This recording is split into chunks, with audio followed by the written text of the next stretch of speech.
that America was built on the exploitation of black labor, and that is incredibly significant in this debate. Appeals to Sister Souljah about this is that someone standing up and saying, we will stand tall for and defend our rights as human beings. That's what appeals to you. Defends it on every level. I mean, I don't really feel that I have to be here to defend Malcolm X or make white people feel comfortable about Malcolm X or make white people one's even asking you think to do that. No, but I think that this is what I have to say, because it's kind of like when we get in these discussions, you know, we got to custom make Malcolm to make other people feel comfortable. And I'm just saying that Malcolm was what he was, and his spirit lives in the young people because the conditions are the same or worse, and the conditions require that black men stand up and have a backbone and be uncompromising on every level and every dimension. That raises another question, which is this question. This came up at the time of the movie that Spike Lee is making. People rushed forward to be concerned about the image of Malcolm and possessive about what Malcolm stood for and making sure that that damage was not done to that. Am I correct? Yes. Okay. What was the concern, and what was important to protect and make sure nothing was done to? Malcolm was so powerful in a circular dimension that people want to make sure that what is captured on film is his spirituality, his morality, his economic awareness, his military preparedness, his philosophical in-depthness. That can you possibly in 2 to 3 hours capture the full essence of somebody who made sure that they were complete as a man. Yeah. Let me give you a litany of cases that this has happened in throughout the entire country. So I don't want to kind of romanticize it and tuck it into one particular 10-year by saying it only exists between 55 and 64. Right, or that the things that he said were not relevant today. See, my point is this. The same people who responded to Malcolm X's speeches and respond to people in leadership today who say the same kind of things that Malcolm X said are hypocrites, because they don't respond that way when George Bush invades Kuwait. They don't respond that way when this system destroys our people, African people, and Latino people. So I'm unapologetic about Malcolm's eye for an eye, tooth for a tooth stance, because it was a direct reaction of aggression on our people. And so I think we shouldn't, half-step it in that area. I guess because truth crushed to the earth, will rise again.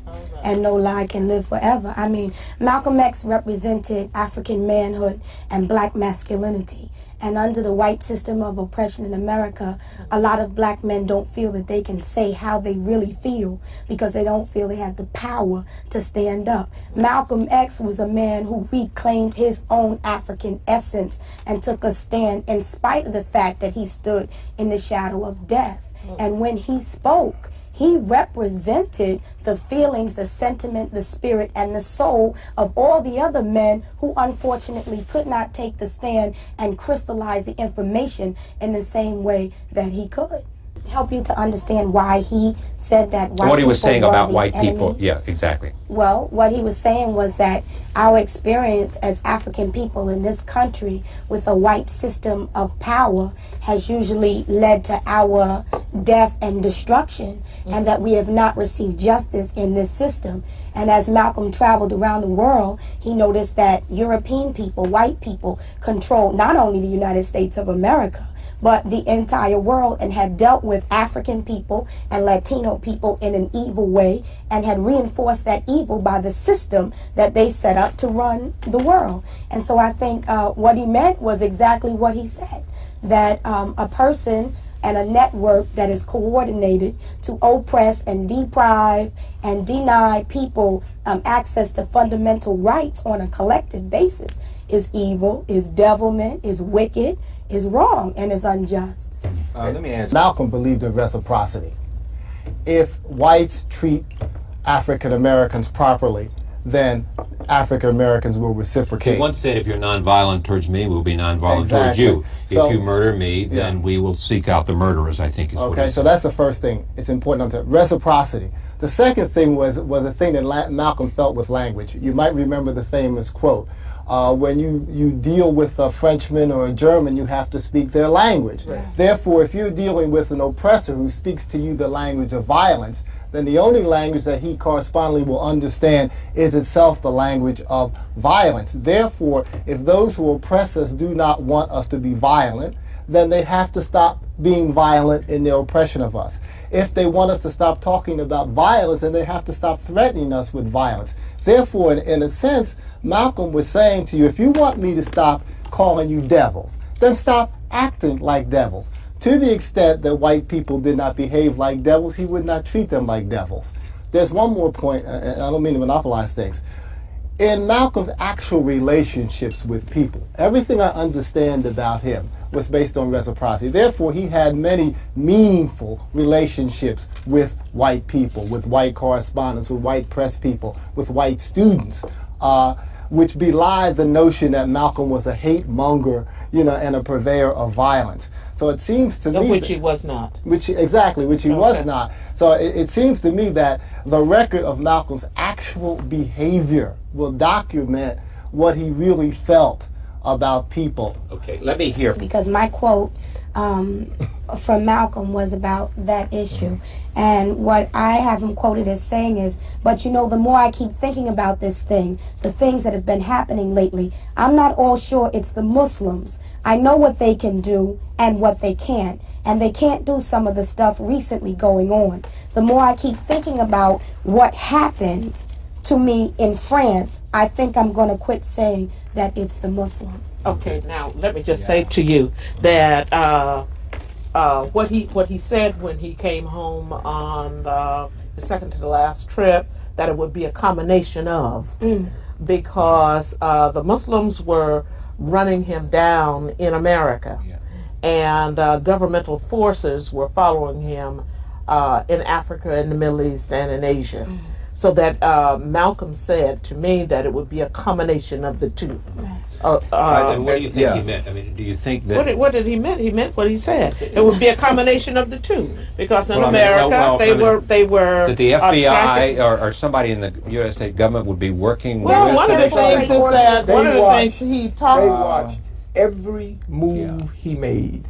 It is no way that anyone could get anywhere near Malcolm X without the United States government knowing about it. They had our phones tapped. Those of us who worked with him, our phones were tapped. Peter, you were there. I was in the Audubon. You were in the Audubon the day he was shot down. Who do you think was responsible for it, and at whose instigation? I think that there were members of the Nation of Islam, whether they were legitimate members or not, I don't really know. Because I think that Elijah Muhammad was upset. Wait now. The organization by this time, that organization was so infiltrated. Right. Was so infiltrated by agents that you don't really know who was legit and who wasn't. But the people who did it were officially members of the Nation of Islam. Right, but what I am saying, though, is that the United States government was well aware of what was going down. And did they try to warn Malcolm? Who, the United States government? Yes, but this is addressed, Sister Souljah, too. She can answer. Well, equipped to answer. Was he aware of that? Did anybody try to, in your judgment and knowledge, to warn him? Why would they warn him, Charlie? I don't know. I'm asking. I wasn't there. But see, the question, they wanted this man out of the way. This man has got African diplomats at the United Nations. You look at the times. Now, we're talking about Russia, America, the Cold War, the depth of the Cold War, and they considered him a problem. Charlie knows They had that. absolutely no... In fact, they would be very glad to see him eliminated. Now, they could have stopped it if they had been so inclined. If he had been somebody who was on, saying the things and doing the things they wanted, they would have stopped it. Making money. What's interesting about this thing is that the OAAU and Muslim Mosque Incorporated FBI files indicate that in December of 1964, the FBI was developing a contact in the Newark Mosque, and that they succeeded in making that contact. Of course, the specifics are blotted out on the documents. And the assassinators were from the Newark Mosque. Now, it is not the practice of the U.S. government to leave a smoking gun. But we know that people in the CIA who were in charge of the dirty tricks branch of the U.S. government had been contacted by State Department in the late summer of 1964 to get an opinion as to what the CIA thought should be done with Malcolm. We know that later on in 1967, the program first used on Malcolm was then officially designated as COINTELPRO, where black nationalist leadership was targeted for destruction, up to and including, assassinations and agents provocateurs. So given, and we know earlier in 1963 that J. Edgar Hoover again went before the administration, knowledge of Kennedy and the whole cabinet, and said that the civil rights movement now constituted a danger to the security of the United States, and he then opened up a desk called the Racial Matters Desk within the FBI and proceeded not only to move against people like Malcolm, but against the whole civil rights movement. Inject this. A few days before he was killed, we were walking from Teresa Hotel. It was snowing, and he told me he had gone to the insurance company to get life insurance so his family would have something, and they wouldn't insure him. And he said that shows you how much my life is worth. And he was very sensitive. And the day that I opened for him when he was assassinated, the meeting, and until this day, I believe that he sensed something. That because I had never seen him act the way he acted. To sense something in that order. I don't. Yeah. I have never. He had not slept. Yeah. No, he was not. No, this had nothing to do with sleeping. Excuse me. I'm gonna tell you what it was. My husband, he had not slept.